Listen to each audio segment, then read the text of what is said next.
I'm Clara Mitchell, the daughter who was always told she wasn't enough. All my life, my younger brother Daniel was the pride of our family, while I was the shadow in the corner, the one no one believed in. But on the morning of his award ceremony, when I asked him a simple question, his answer cut deeper than I ever expected. That moment pushed me to open a briefcase I had kept hidden for years, filled with truths no one wanted to face. What happens when the child who was always dismissed finally decides to speak? And what if the family golden boy isn't as untouchable as everyone believes? I sat in my small apartment in Chicago on a winter morning, the pale light slipping through a dust-coated window. The silence was heavy, broken only by the groan of my old coffee maker as it sputtered to life. The room smelled faintly of burnt beans and stale air, and across from me, hanging neatly on the door, was the one gray blazer I owned. The only thing decent enough to wear to a place where people carried themselves with confidence and power. The blazer had been with me for years, pressed and folded carefully as if waiting for a day when I would need to look like I belonged. But that day had rarely come. Most mornings I stared at it. Knowing it was too formal for the quiet job interviews I barely landed, too hopeful for the narrow life I'd been pushed into. Yet somehow I kept it. Perhaps because deep down I believed I would need it one day, not for fitting in but for standing tall. The phone on the table vibrated, its sound startling in the quiet. I reached for it, brushing dust from the glass. My heart knew before my eyes confirmed. It was today Daniel's big day. My younger brother, the golden child of our family, was set to receive the Executive Leadership Award, a title that rolled off the tongue like polished marble. My parents had mentioned it with pride, the cousins with awe, the family friends with admiration. Everyone knew. Everyone except me. Or perhaps I wasn't supposed to know. I pressed the call button, listening to the ring stretch out like a thin thread between us. When his voice finally filled the line, it carried the sharpness I had come to expect. "Hi, Daniel. When's the ceremony happening?" I asked, trying to sound casual, as if I hadn't been waiting for weeks to hear it. As if I hadn't marked my calendar in secret, waiting for him to extend a hand that never came. His answer was a blade wrapped in silk. "Yesterday. You missed it." My hand stiffened around the phone. A pause stretched long enough for me to hear the smirk behind his words. The kind of smirk that didn't need to be seen to be felt, heavy and mocking. My lips parted, but no sound came. He let out a faint chuckle, quiet enough to pretend it wasn't there, loud enough to make sure I heard. Something inside me cracked. I knew Daniel well enough to understand this wasn't a mistake. He had wanted me excluded. He had wanted me sitting here on this gray winter morning, picturing him basking in the applause, the family gathering around him like bees to honey, while I was left in the dark. He had orchestrated it carefully, as if my absence was part of his grand performance. The phone felt heavier in my hand. For a moment I thought of our childhood, the way our parents would beam when Daniel brought home good grades, the way their voices would soften for him, their shoulders straightening with pride. And me. I was the daughter who studied too much, who earned degrees that didn't translate into money or prestige. The daughter our father once dismissed with a single line, "All that education," and for what I could almost hear those words again, sharp and dismissive, reverberating in my head. I had carried them like scars, invisible but deep. I ended the call without saying goodbye. The silence that followed was louder than his laugh, and my fingers trembled as I set the phone down on the wooden table. Not from fear, not from sadness. From anger tightly coiled and refusing to stay hidden anymore. My eyes landed on the corner of the room. There it was. The leather briefcase I hadn't touched in months, its edges worn, its handle cracked from years of use. Inside lay the documents I had collected piece by piece over the last 2 years. Numbers, contracts. Letters, evidence carefully stitched together by long nights and quiet persistence. Proof that what the world believed about Daniel, what our family believed about me, was only half the story. I had told myself 100 times to let it go, that family was family, that silence was safer than confrontation. But silence had never protected me. Silence had only fed his arrogance, nourished his belief that I would never rise, never question, never expose. I placed my hand on the briefcase, feeling the cool leather under my palm. For the first time in years, it didn't feel like a burden. It felt like a key. I stood slowly, the room tilting as blood rushed to my face. My reflection in the dusty window startled me. My hair tied back loosely, my eyes darkened with something new. Resolve. The kind I didn't know I carried. I reached for the gray blazer, sliding it over my shoulders. It fit snug more than I remembered, as if it had been waiting for this very morning. I straightened the lapels, smoothed the fabric, and stared at myself. Not at the tired woman life had worn down, but at someone who was no longer willing to be left behind. Breathing deeply, I whispered into the silence of the room, almost as if answering a question no one had asked. Enough. If Daniel thought I would sit quietly in the shadows while he bathed in light, he was wrong. If he thought my story was over, he hadn't read the right chapters. Today, the roles would begin to shift. I tightened my grip on the briefcase, the weight grounding me. My steps echoed softly on the wooden floor as I moved toward the door. The cold air seeped in through the cracks, biting against my skin, but it only made me more awake. I wasn't walking into his world to watch him shine. I was walking into my own beginning. The elevator carried me slowly upward, its hum steady, its light a dim glow against the mirrored walls.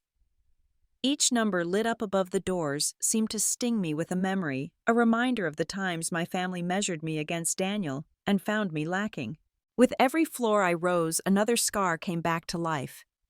I thought of the night I first held the letter from Stanford in my trembling hands.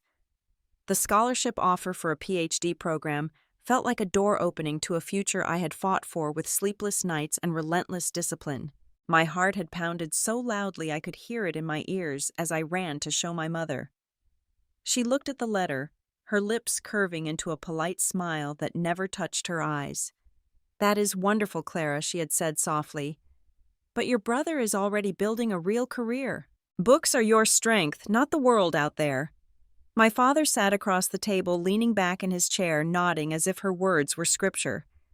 "People need doers, not professors," he added, his voice laced with certainty.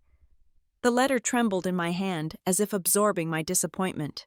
That moment carved itself into me, leaving a wound that never quite healed. The elevator groaned and shook slightly, pulling me back into the present. The glow of the numbers above the doors reminded me I was still rising floor by floor toward the place where those old wounds would finally meet their reckoning. As the elevator climbed higher, another memory pressed in.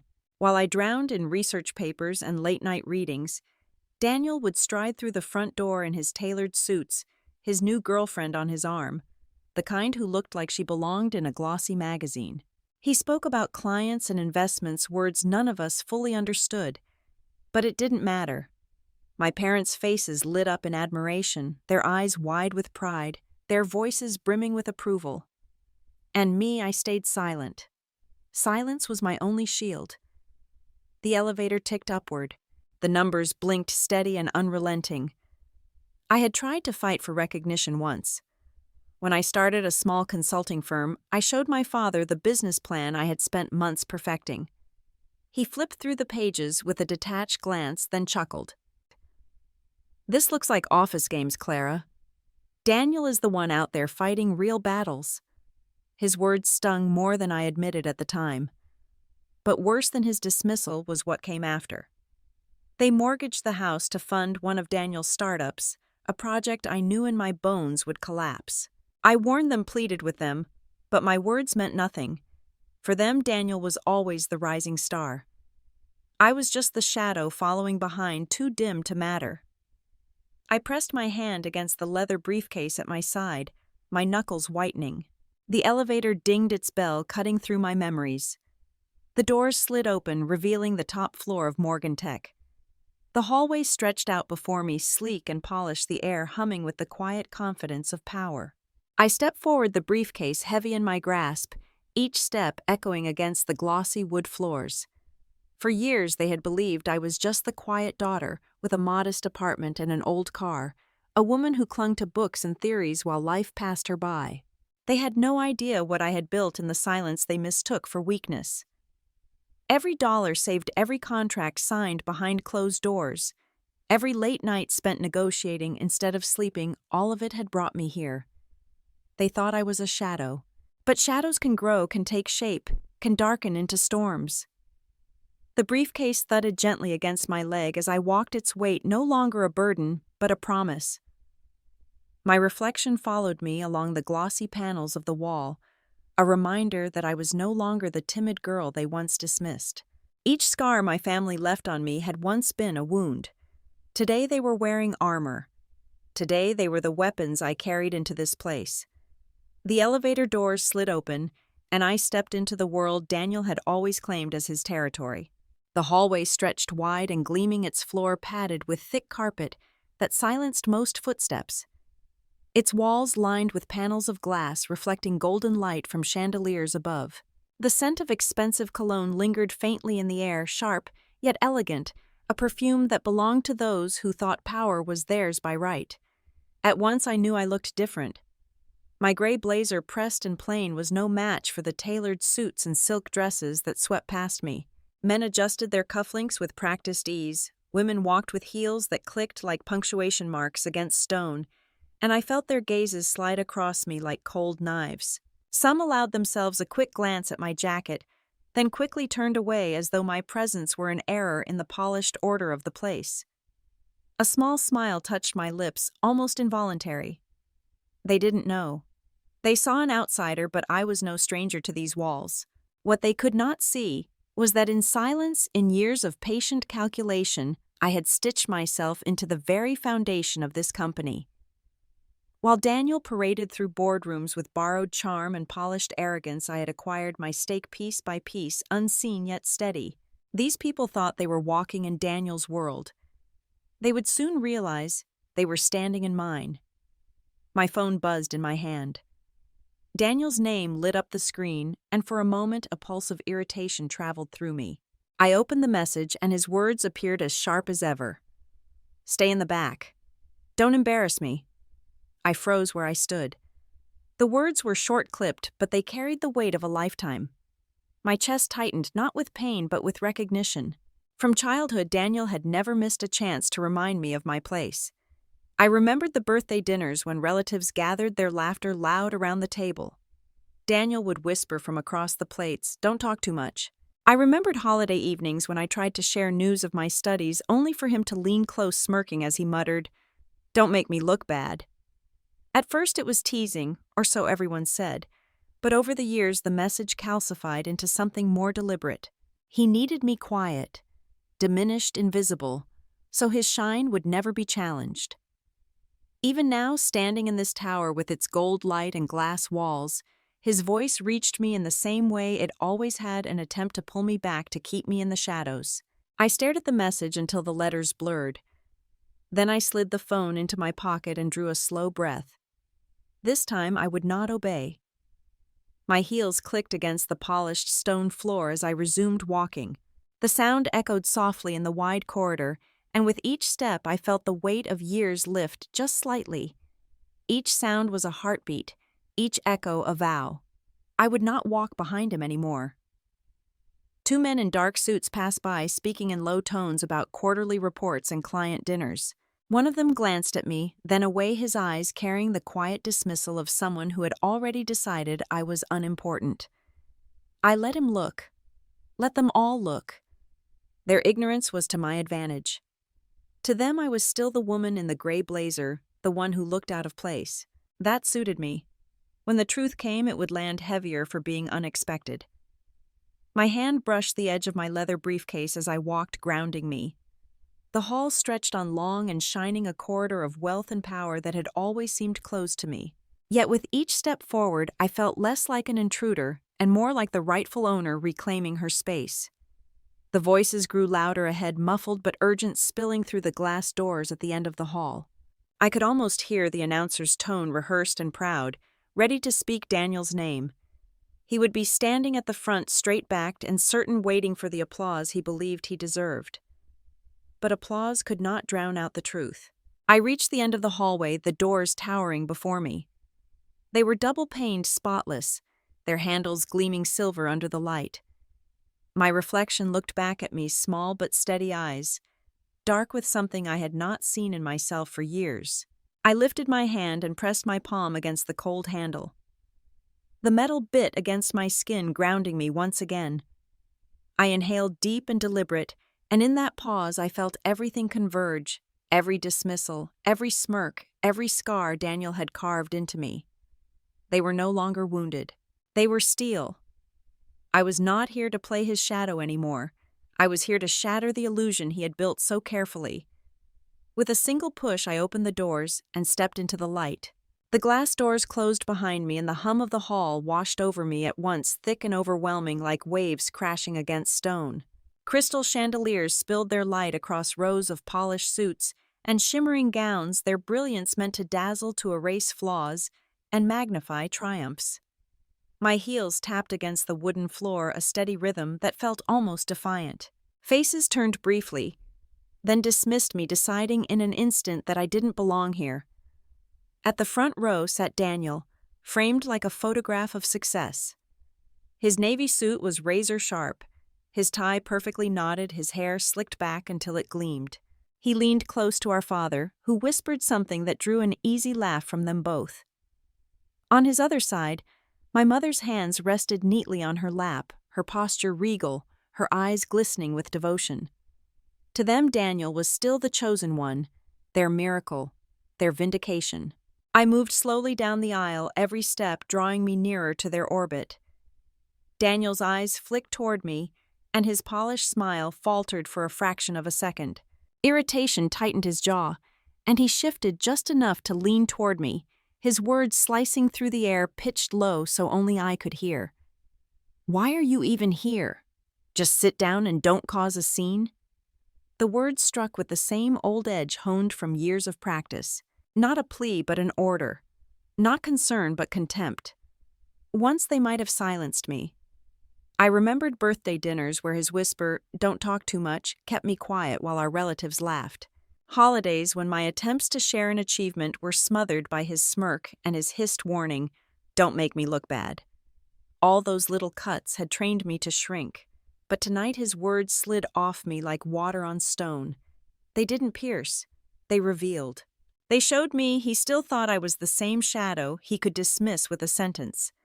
I met his stare evenly for a beat, letting him see the calm he couldn't shake. Then I turned away without a word and slipped into a seat halfway down the aisle. My briefcase rested against my leg, solid. Waiting. My hand found the handle, gripping it firmly, grounding me in the truth it carried. The murmur of the room quieted. The chandeliers dimmed slightly, and a hush rippled across the hall. A spotlight ignited at the stage, striking the wooden podium in a burst of brilliance. Applause erupted, a wave of thunder rolling through the crowd as the side doors opened and Miranda Chen, CEO of Morgan Tech, strode forward. She moved with calm authority, her black gown understated, but commanding every gesture, radiating control. She reached the podium, adjusted the microphone, and lifted her eyes to the audience. The applause faded into silence, the kind of silence that leaned forward, expectant, ready. Daniel straightened in his chair, his body taut with anticipation. My father's chest expanded, as if he himself were about to accept the award. My mother leaned toward the stage, lips parted, her whole being focused on the name she was certain was coming. I glanced at Daniel once more. He sat, proud hands folded loosely, as though already cradling the honor. His certainty filled the room like perfume, cloying and arrogant. But I knew something they did not. My hand tightened on the briefcase, its weight a steady reminder that tonight was not his story to claim. Miranda's voice carried clear and measured into the silence. "Ladies and gentlemen, tonight is not only a night of recognition, it is a turning point in the history of Morgan Tech." The air tightened, charged with expectation. The crowd leaned forward, the silence humming with anticipation of a single name. I sat steady, my heartbeat, even my gaze fixed on the stage. Within moments, the world Daniel believed he ruled would be stripped bare. And for the first time in years, I felt no fear of what was coming. The lights poured down onto the stage, catching the polished silver of the microphone and scattering reflections across the room. Miranda Chen stood at the podium with a composure that stilled the air itself. Her gaze swept over the hall, not hurried, not forced, but deliberate, as if she could read the restless thoughts tucked away in every head before her. The murmurs quieted one by one until the only sound was the faint hum of the lighting above. In the first row, Daniel sat unmoving, his lips curled upward, fixed in a self-satisfied smile. His hands rested loosely on his lap, though I knew his mind was pacing, rehearsing his speech, line by line, ready for the moment he had imagined 1,000 times. His confidence was thick enough to be seen like a second suit draped over his shoulders. Miranda lifted a folder from the podium. She held it steady for a moment, then opened it slowly, her silence purposeful. I could feel the weight of that pause ripple through the room. When she finally spoke, her words struck with precision, every syllable clear. Ladies and gentlemen, tonight, we are not only celebrating achievement, we are welcoming a new chapter for Morgan Tech. Daniel leaned forward, his body angling toward the stage, his chest rising with expectation. My father straightened in his seat, his fingers tightening around my mother's hand. She looked radiant eyes, shimmering with pride, her face glowing as though she were already basking in her son's triumph. Their entire being was tuned to this moment, waiting for the name they had always believed belonged to him. I sat still. My heartbeat was steady, not rushed, not hesitant. For years I had lived for this breath, and now that it had come, I was calm. Please join me. Miranda continued, her voice rising slightly and welcoming the new majority owner of Morgan Tech, Dr. Clara Mitchell. The hall froze. A silence deeper than disbelief spread across the seats. The whispers stopped, the shuffling of programs ceased, even the sound of breathing seemed to stall. Then came the sharp rustle of paper, Daniel's script sliding from his hands, scattering across the floor like brittle leaves. He had carried that speech with him for weeks, guarding it, polishing it, preparing for his spotlight. Now it lay useless at his feet. I saw his face drain of color. His grin collapsed, stiffening into a grimace. His eyes darted wide and frantic, searching for an escape, for some explanation that could restore the story he had told himself. But there was none. My mother blinked rapidly as if her vision had betrayed her. She shook her head once, then, again her lips parting but no words forming. My father's mouth moved faintly, the barest whisper slipping out. No, this cannot be. The spell of their pride cracked in that instant. I rose from my seat. The sound of my heels striking the wooden floor broke the hush, each step ringing out into the stunned silence. The audience turned toward me as if following the echo itself. My briefcase swung gently at my side, its weight familiar, its contents undeniable. Step by step, the light from the stage reached for me, pulling me out of the shadows I had lived in for so long. For the first time, it was not Daniel walking into the glow, it was me. Daniel's gaze locked on mine. His face was pale, his lips tight, his hands gripping the arms of his chair so hard his knuckles whitened. There was no smirk now, no quiet whisper of condescension, only fear. I walked up the steps and stood beside Miranda. She turned slightly, her eyes meeting mine, offering the smallest nod of acknowledgement, of respect. The applause had not yet started. The audience was still caught in the aftershock, suspended in disbelief. I reached for the microphone, the metal cool beneath my fingers. For a breath, I let the silence hold the weight of the moment pressing down on the hall. Then I lifted my head and spoke, my voice calm but carrying to every corner of the room. Thank you, Miranda. And thank you to all of you for being here tonight to witness the truth. The room remained hushed, a collective breath held tight.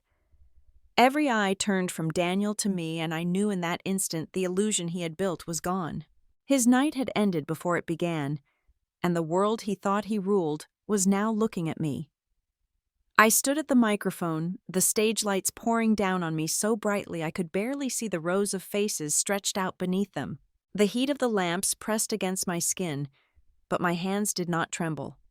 Instead, every vein in my body seemed to surge with a strength I had never known, as though all the years of silence, all the years of swallowing humiliation had been stored for this moment.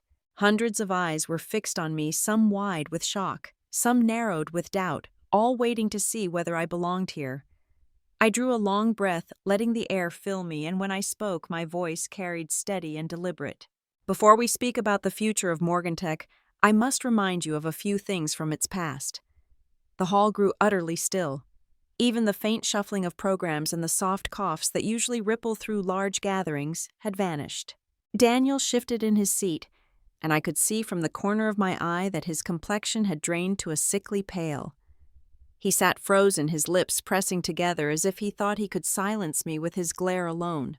Everyone here knows Daniel Mitchell as a rising star. I said my words sharp enough to cut through the silence. But how many of you know that during the Harrison project the person who actually did the work was not Daniel at all, but Jennifer Torres? The reaction was immediate. A wave of murmurs swept through the hall. Heads turned, necks craned, and I saw Jennifer herself sitting a few rows back. Her eyes were wide, her hand covering her mouth, the other trembling slightly in her lap. Jennifer worked tirelessly, I continued, even while pregnant. She gave her nights her strength, her very health to that project. But when she left to give birth, Daniel signed the final documents under his own name and claimed every bit of credit. The whispering in the audience swelled. People leaned toward each other, faces contorting with disbelief and recognition. Jennifer lowered her head, her shoulders shaking as her eyes filled. Daniel shot up from his chair. His voice cracked louder than he meant it to be. That's how business works. Don't pretend you don't understand, Clara. You know the game. I cut him off before he could gather momentum, my voice rising cold and unyielding. Business or theft? The words landed like a hammer. The room erupted into sharper whispers, louder, heavier. I could feel the crowd shifting, could see heads snapping back to Daniel with suspicion instead of admiration. He opened his mouth again, but the room was no longer his. He turned toward our parents, desperate, searching for their familiar support. My father stood abruptly, his chair scraping against the floor.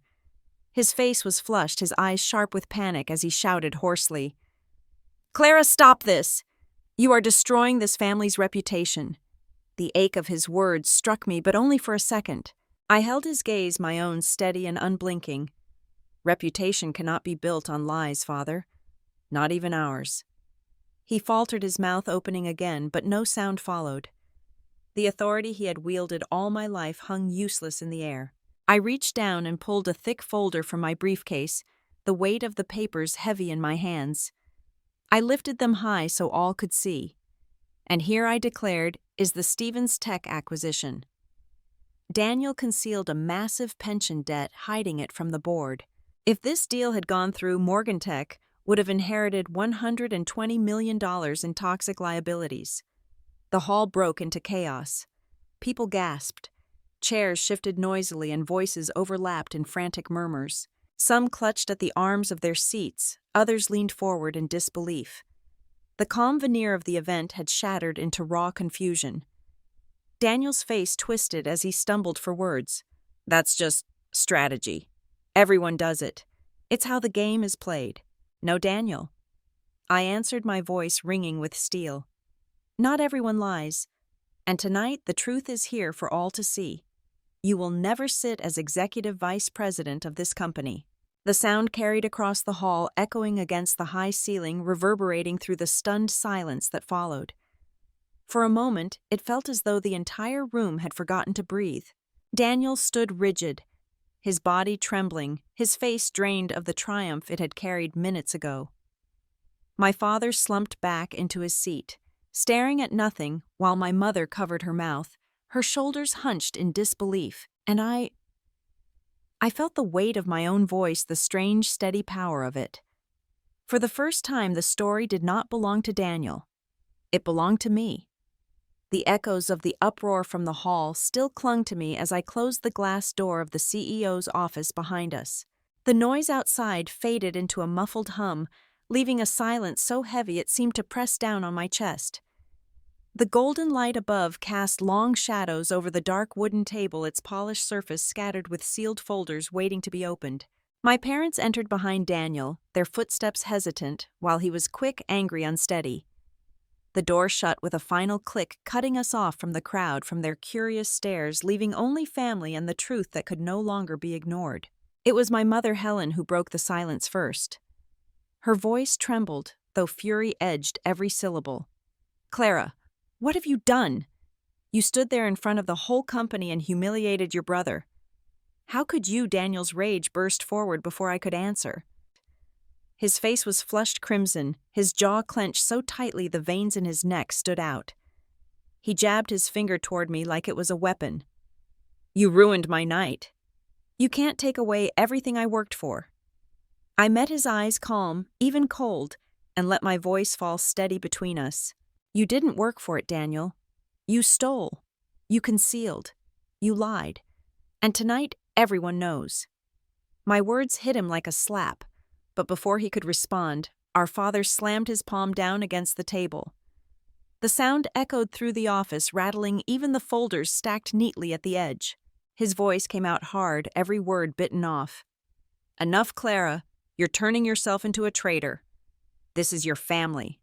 I turned my head toward him slowly. My heart twisted, but my voice remained unwavering. "Family doesn't mean blindness. You and Mother mortgaged your home for Daniel. Poured every hope into him, believed every word he said. And me. You dismissed me, mocked me, told me I was nothing but books and theory. But while you looked away, I became the one holding this company together." My mother gasped softly, tears pooling in her eyes. She shook her head, her shoulders trembling as she whispered through sobs. "Clara, you don't understand. Daniel is our hope." The weight of her words landed heavy, but I no longer bowed beneath them. I pulled out a chair and sat behind the CEO's desk, the seat that now belonged to me. My briefcase rested against the leg of the table. I opened it slowly, sliding another stack of files onto the polished wood, their pages crisp and unyielding. "I understand better than anyone," I said, letting the silence sharpen my words. "And because I understand, I cannot allow Daniel to stay in leadership." Daniel's eyes widened, his mouth parting in disbelief as I fixed my gaze on him. "From this day forward, Daniel Mitchell, you are reassigned to the Minneapolis office. Your new title, Regional Sales Manager." The words fell into the room with finality. For a moment, no one moved. My brother's body stiffened, his eyes bulging with shock. His lips quivered, opening and closing without forming sound. His hands trembled as though he couldn't grasp the edges of reality. My father stared at me, his face drained of color, then turned to my mother. She clutched his arm, her tears streaking down her cheeks, her gaze darting between her children as if searching for a bridge that no longer existed. The silence thickened, wrapping around us like a shroud. I leaned back slightly in the chair, the leather firm against my shoulders. My hands rested calmly on the desk. Inside, my pulse pounded with the enormity of what I had just done, but on the surface I was composed.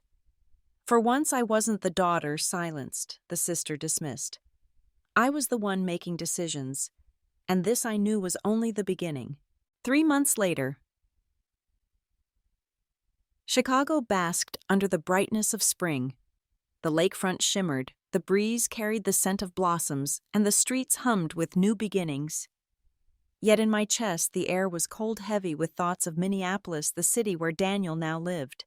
Reports arrived weekly from the regional office, and each page told the same story in different numbers. Revenues slipping, clients disappearing, trust evaporating. The charm that once seemed untouchable had finally worn thin. I heard whispers before I even saw the numbers. Daniel dragged himself into work late. His suit unkempt, his tie, loose the polish on his shoes, long gone. The confidence in his eyes had dulled into a weary glaze, the kind born of sleepless nights and desperate mornings. Employees spoke in hushed tones about debts piling up, about money lost in places that were never wise to enter. His decline was no longer private, it was common knowledge. Meanwhile, Chicago's press circled like hawks. Rachel Green, a journalist known for cutting to the bone, published a piece titled, "Sister Topples Brother, a Power Shift at Morgan Tech." It spread like fire, debated on television panels, dissected in cafes, whispered over dinner tables. Overnight, the Mitchell family was no longer admired, but pitied, even ridiculed. In the suburbs, my parents bore the heaviest blow. Father's golf partners, once eager for his handshake, now kept their distance. Invitations dried up. Mother, who had so often bragged of Daniel, avoided her neighbor's eyes, terrified that polite small talk would dig up shame. The pride they had built around him had become a cage, and now they lived inside it. Daniel himself, stripped of applause, became something worse than forgotten. He became a joke. Colleagues snickered when he left a room, clients rolled their eyes at the sound of his name. And instead of owning the wreckage, Daniel did what he always did. He looked for someone else to blame. One night the phone rang. His voice came through, thick with drink, slurred and bitter. "All of this is your fault, Clara. If it weren't for you, I'd be vice president right now. I'd have everything." I closed my eyes, listening to the fury of a man who had never learned to face himself. His words rolled over me, sharp but powerless. Just echoes of every excuse he had ever made. Without replying, I lowered the receiver, letting the dial tone replace him. The report lay open on my desk. Losses climbing, credit lines exhausted, accounts bleeding red. His downfall was no longer just about pride. It was a financial quicksand pulling him deeper with every passing day. I leaned back, staring out at the horizon stretching across Chicago. 3 months had undone what years of arrogance had built. Yet I knew with clarity this was not the end. This was only the first tremor, the beginning of a collapse that would shake not only him but the parents who had stood so blindly behind him. Because the next blow would not come from me. It would come from them. That evening, I was still reviewing financial reports in my office when my secretary announced 2 unexpected visitors. I looked up, half expecting a client, or perhaps Rachel Green with more questions for her next article. But when the door opened, it was my parents who stepped inside. They no longer carried the proud posture I had grown up seeing. My father Richard had his shoulders bent, the lines on his face deeper than ever. His once starched suit sagged with wrinkles, and his thinning hair glimmered under the warm light of the room. My mother Helen followed slowly, her eyes swollen and rimmed red, her makeup smudged in places, as though she had tried and failed to cover the exhaustion etched into her skin. For a moment, none of us spoke. The silence was thick, filled with years of words unspoken and wounds left raw. Finally, Helen's voice broke through, raspy and trembling. "Clara, we need to talk. About the house." I gestured toward the chairs in front of my desk. They exchanged a glance before lowering themselves slowly, as if the weight of what they carried made even sitting a burden. My father cleared his throat, but his words dropped heavy, each one like stone hitting water. We're about to lose the house. We mortgaged it twice, to help Daniel. This time, we can't make the payments." I felt the words strike, though I was not surprised. I had suspected as much for months. The late-night calls I overheard, the way their voices carried tension whenever finances surfaced, the nervous way my mother's eyes flickered whenever I asked about them. Still hearing it spoken aloud by the same man who once told me to stay in my lane and stick to books knotted something in my chest. I laid the reports aside, folding my hands over them, then met their eyes. "So now, after all these years of pouring everything into Daniel, you've come to me. After dismissing me, mocking me, calling me nothing but an academic, you expect me to carry the burden of his failures?" Helen broke down in sobs, clutching a tissue in trembling fingers. "Clara, you don't understand. Daniel just needs one more chance. If we lose the house, we'll have nothing left."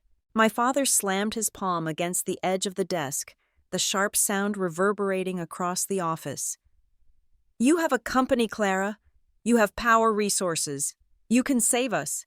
I leaned back in my chair, letting their desperation hang in the air. My voice, when it came, was measured, cool. "I could, but there would be conditions." Richard frowned, his brows furrowing, as suspicion replaced his plea. Conditions. I reached into my case and pulled out 3 prepared documents, sliding them across the polished wood. My fingers lingered on the top sheet for a moment before I released it. "First, you will not give Daniel another dollar. Not a loan, not a gift, not a penny under any circumstance. Second, you will attend mandatory financial counseling sessions together. And third, you will sign a written acknowledgement that for years you favored Daniel, dismissed me, and treated me as less." The silence that followed was suffocating. My father's face turned crimson, his jaw set hard. He pushed back his chair and stood so quickly it screeched against the floor. His voice shook with outrage. "This is blackmail." I rose slowly to meet his height, my gaze unflinching. No, this is accountability. The room stilled heavy with the weight of words that could not be taken back. My mother's sobs quieted into silence, her hands limp in her lap. My father stood rigid, his chest heaving, but he could not meet my eyes. Between them passed a look of shock and helplessness, the kind that belonged not to parents, but to people who had just realized their power had slipped away. I held their gaze, knowing what this night meant. For the first time, the balance of our family had shifted. The authority they once wielded over me was gone, and in its place stood a truth neither of them could ignore. That evening in the office where they had come seeking rescue, I understood with absolute clarity the Mitchell family had changed forever. The lamp on my desk cast a muted amber glow spilling across the stack of documents I had placed carefully in front of them. The room felt suspended in time, the kind of silence where even the tick of the wall clock seemed too loud. My parents sat across from me, their bodies stiff, their eyes pinned to the printed words, as though they were not mere contracts but verdicts, sentences carved into paper that could not be undone. My mother's shoulders trembled with every shallow breath. Her fingers twisted a tissue until it nearly tore her knuckles pale under the strain. My father remained standing rigid as a soldier bracing against a storm, yet his expression betrayed the truth. The storm had already passed through him, leaving cracks in its wake. He stared at the papers with a mixture of defiance and dread, as though if he looked long enough the words might disappear. Seconds stretched into minutes. I did not move, did not speak, letting the weight of the silence do its work. They had come here demanding rescue. Now they faced the cost of it. Finally, Helen's voice broke through a whisper more fragile than I had ever heard from her. "Clara, you cannot ask us to write these words. You are our daughter. You know we love you, it's just—" Her plea trailed off, softening into the same kind of excuse I had lived under my entire life. I leaned forward slightly, my voice sharp, cutting through the trembling tone. Just that love always came with conditions. Just that every sacrifice, every praise, every ounce of pride belonged to Daniel. I grew up in that house as the forgotten one. Father, can you deny it? My father's face hardened, pride flashing like a blade, even as weariness etched deeper into his features. His voice burst out harsh and loud, reverberating against the walls. We did this for the future of the family. Daniel was our only hope. I rose from my chair, meeting him eye to eye, letting the words pour steady and unshaken. No, Daniel was the only hope you chose to see. And now that hope is gone. My mother buried her face in her hands, sobs breaking into jagged gasps. The tissue she clutched crumpled into nothing between her palms. My father stepped closer to the desk, his hand hovering over the pen as though it might sear him to touch it. His eyes locked on mine, burning with anger, but beneath the flame lay something rawer, fear, shame, and the gnawing weight of inevitability. "So this is what you want?" he asked hoarsely, his voice stripped of its thunder. "For us to admit we were wrong about you, wrong about everything?" "Yes," I answered quietly, yet with no hesitation. "Until you face the truth, nothing will change. And if nothing changes, I will not step in again." The room grew heavy again, but this time it was not the silence of avoidance. It was the silence of battle, the push and pull of pride against desperation. Helen lifted her head at last. Her tears streaked her face, her eyes swollen and raw, but her voice steadied in a way that surprised me. "Richard, if we don't sign, we lose everything." He turned to her, his jaw tight, his breath unsteady. His pride screamed to resist, but the truth pressed harder. His shoulders sagged under the weight of it. Slowly, with a stiffness that betrayed his reluctance, he lowered himself into the chair. His hand reached for the pen, his fingers trembling as he gripped it. The tip scratched across the page, his signature jagged, uneven, more defiance than surrender, but final nonetheless. My mother followed. Her hand shook so violently I thought she might drop the pen. Still she pressed it down, each stroke, heavy smudging where her tears fell onto the ink. I watched in silence as the papers filled with their names that once dismissed mine. When the last signature dried, I gathered the documents and folded them neatly. The sound of the crisp paper echoed in the room, small but sharp. The sound of something ending and something else beginning. When I looked up, I saw no superiority in their eyes, no blind certainty in Daniel's brilliance. What I saw instead was rawness, resentment tangled with regret, shame woven with reluctant recognition. For the first time in my life, I stood before them not as the overlooked daughter, but as their equal. My father leaned back heavily, his face pale, drained the lines of age more visible than ever. My mother clasped her hands together, her tears slowing her gaze lowered. Between them stretched a fragile silence no longer weighted with power, but with the slow crumble of pride. I let the quiet linger, feeling its shift. There was no triumph in me, not the kind Daniel would have chased. There was only clarity, sharp and cold. For years I had fought for a space in their world, begging for scraps of recognition. Tonight I had taken it without asking. Helen's voice broke the quiet, faint, and almost childlike. "Clara, will this be enough? Will you help us keep the house?" I looked at her, then at him, and for once I did not rush to answer.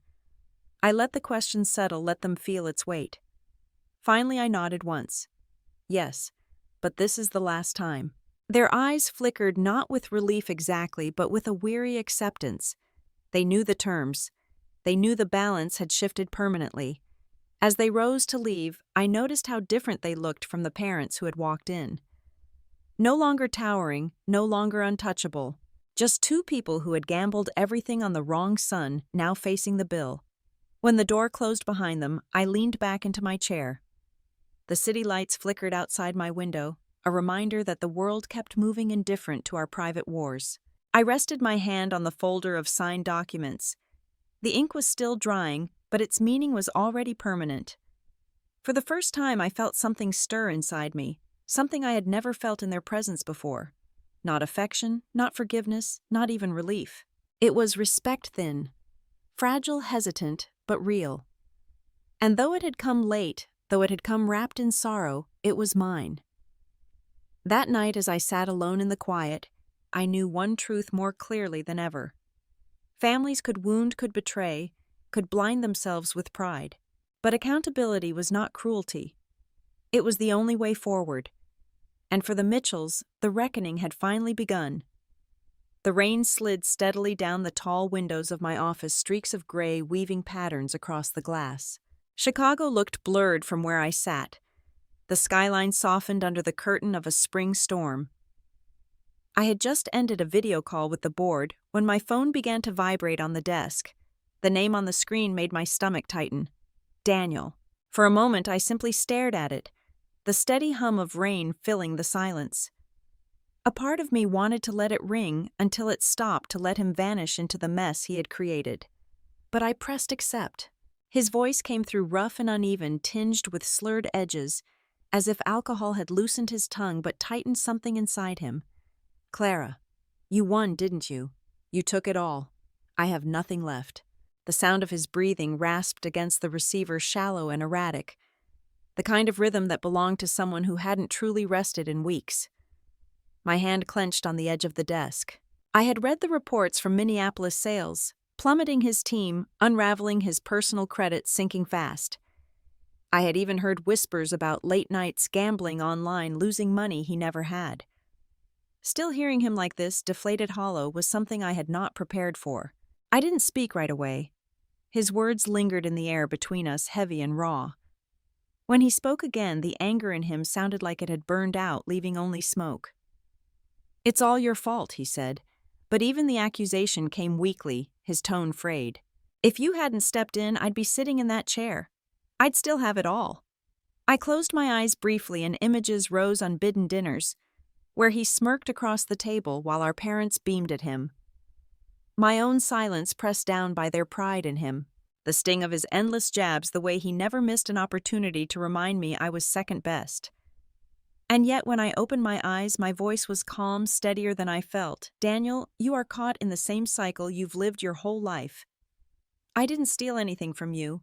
I only uncovered the truth." There was a pause long enough for the sound of rain to press itself into my ear. I thought he might hang up, Instead, I heard something I had never expected.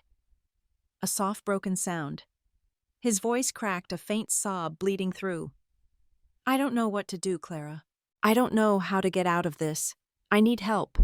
My breath caught. For years I had wanted him to feel the weight of consequence, to collapse under the burden of his arrogance. And now here it was. Yet it did not feel like triumph. It felt like standing at the edge of something darker, a place where punishment alone was no longer enough. "You say you need help," I said slowly. Each word deliberate. "Then you'll have to prove it." His silence was different this time, not defensive, not hostile. "Just waiting. You'll enter a treatment program for gambling addiction," I told him. "And you'll attend an ethics training course. Both. No arguments, no excuses. If you refuse, there won't be another chance." The line went quiet. Only the rain carried through, steady and relentless.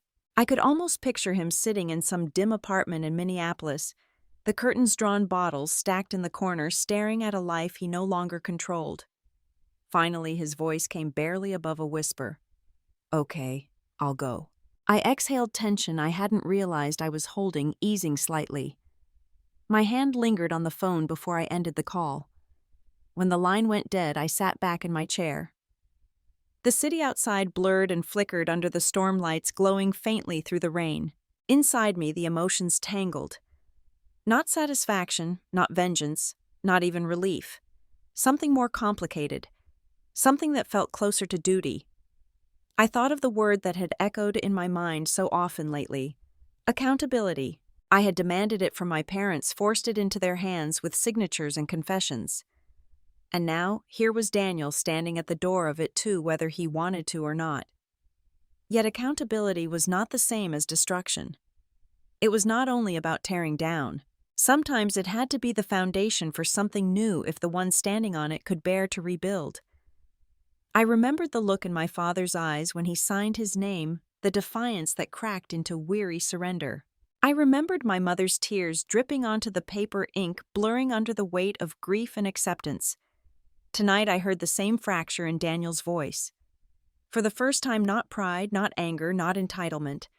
Just the hollow edge of recognition. I didn't know if redemption was possible for him. I didn't know if his promise would last beyond the next temptation, the next excuse. But I knew this: if there was even a sliver of chance, it would not come from shielding him as my parents always had. It would come from standing where he had fallen and facing the truth head on. I looked down at the stack of reports on my desk, the numbers chronicling his failures in precise columns. Losses, debts, wasted opportunities. They told one story. But the phone call had told another. A story not yet finished. I rose from my chair and moved to the window. The storm outside was relentless, the kind that scrubbed the air raw and left everything cleaner in its wake. I rested my palm against the cool glass, feeling the vibration of raindrops against it. Maybe I thought this was the beginning of Daniel's storm. And maybe, just maybe, there could be something after. That night I left the office later than usual. As I locked the door behind me, I carried not the satisfaction of victory, but the weight of choice. Justice had been served. But mercy was a different kind of power. And I had chosen for once to let it live beside justice. The Mitchell family had been torn apart by pride, favoritism, and lies. Now, in the quiet after the storm, there was a chance, however fragile, for something different. Not reconciliation, not yet, but perhaps the first steps toward redemption. And for the first time, I allowed myself to hope that karma did not only break, it could also rebuild. Morning sunlight stretched across the glass walls of my office, painting golden lines over the Chicago skyline. The city moved with its own rhythm horns, echoing faintly from below, ambition pulsing through every building in sight. On my desk lay the detailed plans for Sterling Corp's international expansion, each page a map pointing forward. In the corner, my gray blazer hung neatly, no longer a plain garment, but a witness to every storm I had walked through. The door opened, and Jennifer Torres stepped in her stride, confident, her laptop tucked under her arm. She connected it to the screen and numbers came alive. Bold graphs, steady growth, client satisfaction climbing. Her voice was calm, assured, every slide proof of nights spent rebuilding what others once dismissed. I watched her and pride filled me. Not the desperate pride I once longed for from my parents, but something cleaner built on fairness. She had been invisible, once her work stolen in Daniel's shadow. Now her name was attached to progress no one could deny. "You've done incredible work, Jennifer," I said quietly. She smiled, her eyes clear. "Thank you, Clara. For once, someone believed me enough to let me prove it." Her words settled inside me like sunlight breaking through clouds. This was the kind of legacy I wanted, not just profit, but a culture where truth and effort were seen. Outside my office, reports from Minneapolis confirmed Daniel had entered treatment. Whether he rebuilt or collapsed was no longer my burden to carry. His choices were his own now. I rose from my chair and walked to the glass wall. The city stretched vast and demanding, a reminder that my horizon was no longer bound by family expectations, but by the reach of my own choices. Sterling Corp was ready to cross oceans to step onto a global stage, and I was the one to guide it there. From the conference room next door came the sound of applause. The board was waiting. In minutes, I would step in and announce our expansion, a step that would carry us beyond anything the company had ever dared. I touched the door handle, pausing for a breath. Jennifer gathered her notes, her quiet determination steady living proof of what happens when truth is allowed to stand. I spoke softly, more to myself than to her. People once thought I didn't belong here. They thought I should stay behind, invisible. But today I stand as Clara Mitchell, leader of this company. The words steadied me. I opened the door and the applause swelled louder. This time I walked forward, not in anyone's shadow, but into my own light. And as I crossed the threshold, I carried one question meant not just for me, but for anyone who had ever been pushed aside. If the world tells you that you do not belong, will you accept it quietly? Or will you rise, stand, and claim